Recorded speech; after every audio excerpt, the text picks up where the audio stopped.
வலுவடைய செய்கின்றது, நீண்ட நாள் உயிருடன் வாழ வைக்கின்றது என்கிறார் ஆசனா ஆண்டியப்பன் அவர்கள். நம் விடியலை வா நிகழ்ச்சியின் முதல் பகுதியாக வரவிருப்பது நலமுடன் வாழ.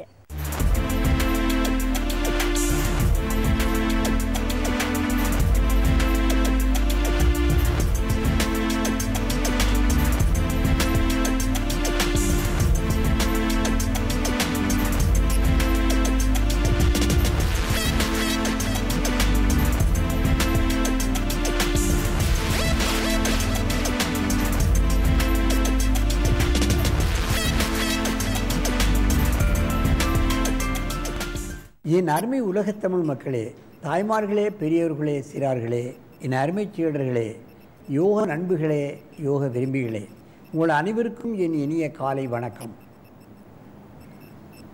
கலைஞர் தொலைக்காட்சி நிகழ்ச்சியில் நலமுடன் வாழ என்னும் பிரிவில் யோகாசனத்திற்கு அதிக முக்கியத்துவம் கொடுத்திருப்பதை நீங்கள் அறிவீர்கள்.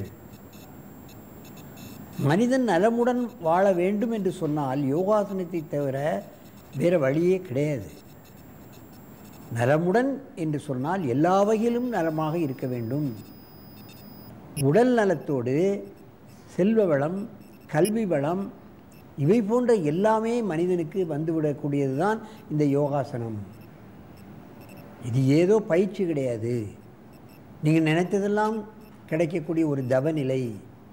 முனிவர்களெல்லாம் இதை பல்லாயிரம் ஆண்டுகள் இந்த ஆசனங்களை செய்து தாங்கள் நினைத்த வரத்தை பெற்றிருக்கிறார்கள் என்பதெல்லாம் இலக்கியத்தில் சொல்லப்படுகின்ற விஷயங்கள் யோகாசனத்தை பற்றி. நாம் நினைத்த காரியங்களெல்லாம் செம்மையாக முடியும். எதிலும் தோல்வியே என்பதே நமது வாழ்க்கையில் இருக்காது என்பதை தான் என்னுடைய வாழ்க்கை அனுபவம். ஆகவே இன்றைக்கு பாருங்கள், மயிலாடுதுறையிலிருந்து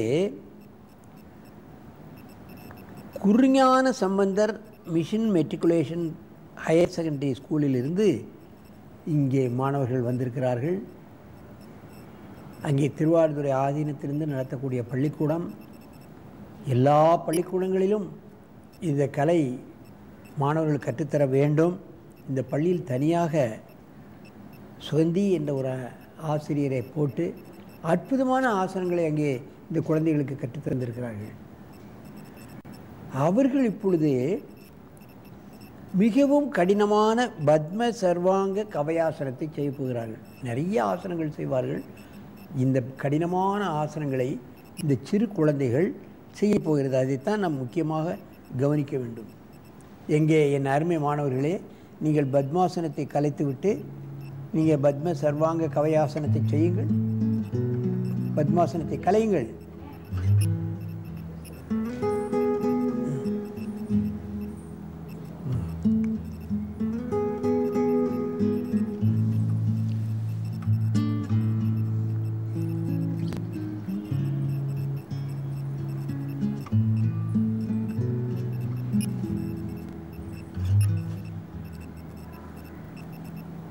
கவயாசனத்தை இடது பக்கமாகவும் வலது பக்கமாகவும் கூட தரையிலேயே முட்டை தொடக்கூடிய அளவுக்கு செய்திருக்கிறார்கள். எத்தனை நெளிவு, சுழிவு, வளைவு என்பதை நாம் பார்க்க வேண்டும்.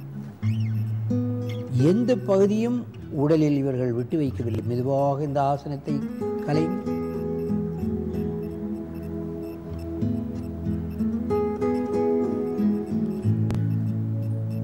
மெதுவாக கீழே இறக்குங்கள். இப்பொழுது தலையை அங்கே வைத்து காலை இங்கே நீட்டி செய்யுங்கள். தலையை அங்கே வைங்க.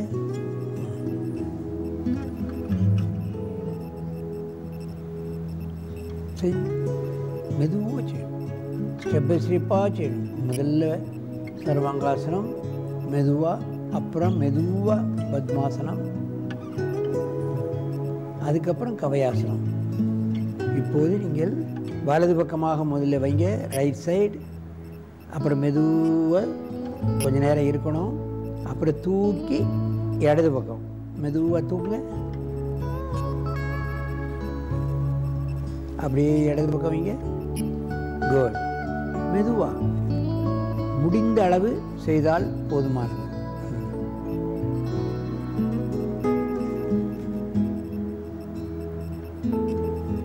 மெதுவாக அந்த ஆசனத்தை கலையுங்கள்.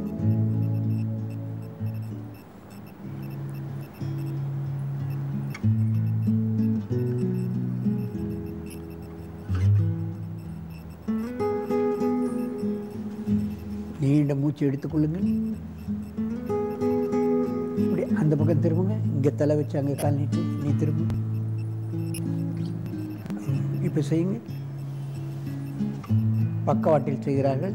நீங்கள் பார்க்க வேண்டும் எந்த அளவுக்கு பல கோணங்களில் இந்த ஆசனத்தை அவருடைய ஆசிரியர் சுகந்தி அவர்கள் எந்த அளவுக்கு இந்த பிள்ளைகளை வதக்கி வாட்டி செய்திருக்கிறார்கள் என்பதை பார்க்க வேண்டும். இந்த ஆசனத்தை செய்யும் பொழுது அவர்கள் முகத்தில் எந்த கடுமையும் தெரியவில்லை. மெதுவாக இந்த பக்கமாக தூக்கி போடுங்கள் பார்க்கலாம். அவசரப்படாமல் செய்யணும்.